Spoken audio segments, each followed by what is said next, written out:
আসসালামু আলাইকুম বন্ধুরা, সবাইকে সিস্টার্স কিচেনে স্বাগতম। আবার একটি নতুন রেসিপি নিয়ে আপনাদের মাঝে চলে এসেছি। শীতের সন্ধ্যায় ঝাল ঝাল ঝালমুড়ি মাখা, তো দেখতে থাকুন। এইখানে আমি পেঁয়াজু, আলুর চপ, বেগুনি, ডিমের চপটা বাহির থেকে কিনে এনেছিলাম। সেগুলো এখন হাতের সাহায্যে ছোট ছোট টুকরো করে নিব।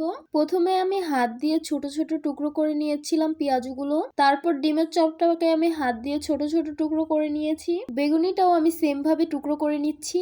আলুর চপটাকেও আমি সুন্দরভাবে টুকরো করে নিয়েছি। এই তো সবকিছুকে আমি খুব ভালোভাবে ছোট ছোট টুকরো করে নিয়েছি। কুচি করে রাখা পেঁয়াজগুলো দিয়ে দিব, কুচি করে রাখা শসাগুলো দিয়ে দিব, কুচিয়ে রাখা কাঁচামরিচ গুলো দিয়ে দিব, লেবু সহ লেবুর খোসা আমি কেটে নিয়েছি, এইখানে দিয়ে দিলাম। কুচি করে রাখা ধনিয়া পাতা গুলো দিয়ে দিব, স্বাদ মতো লবণ দিয়ে দিব। ঝালমুড়ির মেন উপকরণটাই এখন দিয়ে দিব, ঝালমুড়ির মশলা। ঝালমুড়ির মশলা বানানোর রেসিপি আমার আইডিতে দেওয়া আছে, আপনারা চাইলে গিয়ে দেখে আসতে পারেন আমি কিভাবে বানিয়েছি।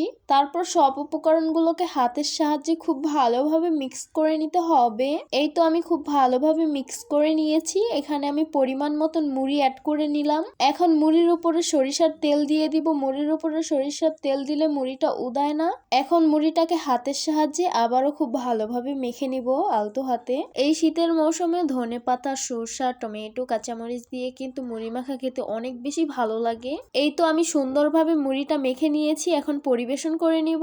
এই তো মুড়ি মাখাটা সার্ভ করে নিলাম। দেখতে অনেক লোভনীয় লাগছে আর খেতে কিন্তু অনেক বেশি মজা লেগেছে। শীতের মৌসুমে টমেটো, কাঁচামরিচ, শসা দিয়ে মুড়ি মাখলে এমনিতেই মুড়ি খেতে অনেক বেশি ভালো লাগে। তো আপনারা চাইলে শীতের সন্ধ্যায় এইভাবে মুড়ি মেখে খেতে পারেন, আপনাদের কাছে অনেক বেশি ভালো লাগবে। তো আশা করছি আমার আজকের রেসিপি আপনাদের কাছে অনেক অনেক বেশি ভালো লাগবে। ভালো লেগে থাকলে আমার ইউটিউব চ্যানেলটি সাবস্ক্রাইব করবেন, আর যারা আমার ফেসবুক পেজ থেকে দেখছেন পেজটিকে ফলো করবেন। সবাই অনেক বেশি ভালো থাকবেন, সুস্থ থাকবেন আর সিস্টার্স কিচেনের সাথেই থাকবেন। আবারও কথা হবে কোনো নতুন ভিডিওতে। তাহলে আজকে এই পর্যন্তই। আল্লাহ হাফিজ।